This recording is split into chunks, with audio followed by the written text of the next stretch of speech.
तीर्थ बरने मिश विख्याता,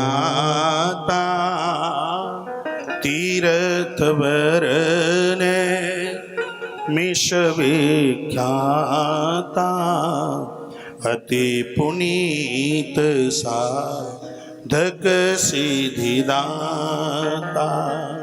ऐसा नैमिषारण्य जहाँ साधक को सिद्धि मिल जाती है, उसी का वर्णन किया गया है। ऐसी ही पावन धरा पर एक बार अद्भुत प्रसंग हो गया। नैमिषे निमिषा क्षेत्रे ऋषया सौनकादया, सत्रम स्वर्गाय लोकायाम सहस्राया सममाशता। एक बार 12 वर्ष का यहाँ पर सत्र यज्ञ हुआ, 12 वर्ष का यज्ञ। और उसी 12 वर्ष के यज्ञ में 88,000 महात्माओं ने श्री सूत जी महाराज को आग्रह पूर्वक निवेदन के साथ में ये पूछा। 6 प्रश्न किए गए थे और उन्हीं 6 प्रश्नों के ऊपर 12 स्कंद पूर्ण ये कथाएं। त्वया खलु पुराणानि इतिहासानि चानग, आख्यातान्यपधीतानि धर्मशास्त्राणि यन्नुता, इतः कलौ जनः अलसा अल्पायुषा स्वल्पबुद्धो रोगाद पीड़िता सा इति। यानी सौनक ऋषियों ने कहा कि कलयुग में जीव की उम्र बहुत कम है, बहुत कम है, ना के बराबर। ये छोटी उम्र में यह जीवात्मा मुक्ति को प्राप्त कर ले, उसके लिए परम साधन क्या? यत पाद संश्रया सूत मुनिया प्रसमायना, सद्य पुनस्तुमा सृष्टा स्वर्दु पापोनुसेवया। वो पापों का सेवन न करें, पापों से जीव की मुक्ति हो। भयमपि विभेति, व्यक्ति निर्भय हो जाए, किसी भी प्रकार का उसको भय न रहे, तो उसके लिए श्रीमद् भागवत 12 स्कंद पूर्ण जिस कथा में 6 प्रश्नों की बात कही गई है, इनके बारे में पूछा। आइए सुनिएगा। 6 प्रश्न। पहला श्रेय क्या है, दूसरा प्रमेय क्या है, अगला प्रश्न भगवान श्री कृष्ण माता देवकी के गर्भ से ही क्यों प्रकट हुए, अगली बात पूछी गई कि भगवान के अवतार कितने हुए, और धर्म कम शरणम गतः, भगवान के न होने के बाद ये धर्म किसकी शरण में चला गया। ये 6 प्रश्न सुनना ही श्रीमद् भागवत की कथा सुनना है। सबसे पहला श्रेय, निस्वार्थ भाव से किया गया कार्य उसको श्रेय कहते हैं, जिसमें किसी भी प्रकार का स्वार्थ नहीं। प्रमेय, किए गए कार्य से हम कुछ प्राप्त करना चाहते हैं। अगला प्रश्न भगवान के अवतार। मैं निवेदन करना चाहूँगा कि परमात्मा को 3 नामों से बुलाया जाता है। क्या क्या है? ब्रह्म, परमात्मा और भगवान।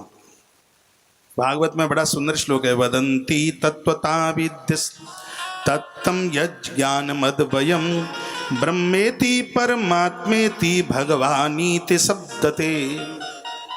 कभी सोचा भी नहीं होगा कि इसको 3 नाम क्यों दिए गए हैं। लिखा गया है ब्रह्मेति।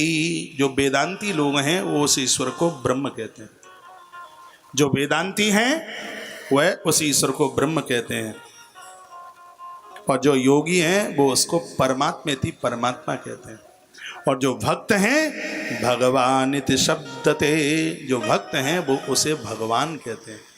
बात एक ही है, वो वेदांतियों का ब्रह्म है, योगियों का परमात्मा है, और भक्तों का वह भगवान है।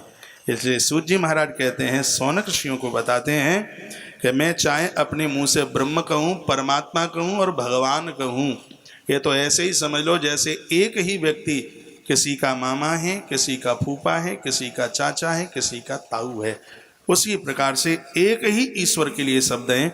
वदन्ति तत्पताविदा तत्तम यज्ञान मद्वयम ब्रह्मेति परमात्मेति भगवानीति शब्दते। एक ही ईश्वर के लिए ये तीनों के तीनों शब्द बोले गए हैं। और वो कौन है? कह दिया वो वासुदेव है। वासुदेव परावेदा, वासुदेव परावेदा, वासुदेव परामखा, वासुदेव परा योगा, वासुदेव परा क्रिया, वासुदेव परम ज्ञानम, वासुदेव परम तप, वासुदेव परो धर्मो, वासुदेव परागति। वर्णन किया गया वासुदेव यानी वासु माने प्राण, देव माने स्वामी। जो हमारे प्राणों का स्वामी है वो वासुदेव ही ब्रह्म है, वासुदेव ही परमात्मा है और वासुदेव ही भगवान है।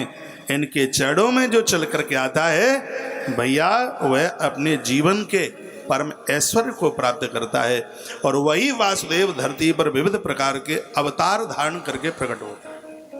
श्रीमद् भागवत में 24 अवतारों का वर्णन है और भगवान के 24 अवतारों का नाम जो नित्य स्मरण करते हैं, 4 नाम पुण्य श्लोक, 4 नाम हम आप रोज ले लिया करें। मैं तो ले लेता हूं, आप भी ले लिया करें। पद्म पुराण में पुण्य श्लोक के 4 नाम हैं जिनका नाम लेने से पाप धूल धूर्षित होते हैं और पुण्य बढ़ते हैं। 4 नाम है। पुण्य श्लोको नलो राजा, पुण्य श्लोको जनार्दन, पुण्य श्लोको च वैदेही, पुण्य श्लोको युधिष्ठिरा। उसमें पहला नाम है राजा नल का, दूसरा नाम है नारायण का, तीसरा नाम है जानकी माता का। सीता माता का नाम लेने से बुद्धि विमल होती है। मुझे आज भी ध्यान है, मैं बहुत छोटा था, बाबा पूरनदास जी महाराज ने मेरे कान में एक चौपाई सुनाई और उस चौपाई का मैंने असर देखा। गांव में कथा कह रहा हूँ, ये बात इसलिए नहीं बोल रहा हूँ, मैं बाहर भी बोलता हूँ। वो कहते हैं कि बच्चे बुद्धि विकास करे उसके लिए रामायण की बड़ी सुंदर चौपाई है, उसमें सीता माई का नाम लेना है।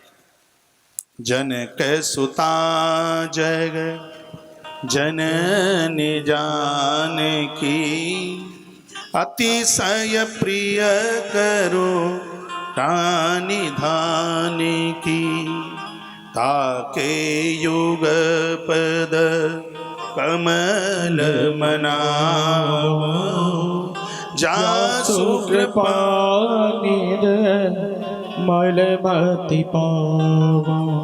अपने बच्चों को बहुत बुद्धिमान श्रेयस्कर श्रेष्ठ करना चाहते हो तो ये 4 नाम, बच्चा हो, बूढ़ा हो, युवान हो, जवान हो, स्त्री हो, पुरुष हो, कोई भी हो, 4 नाम कल सुबह से ही शुरू कर दें। कैसे लेने हैं?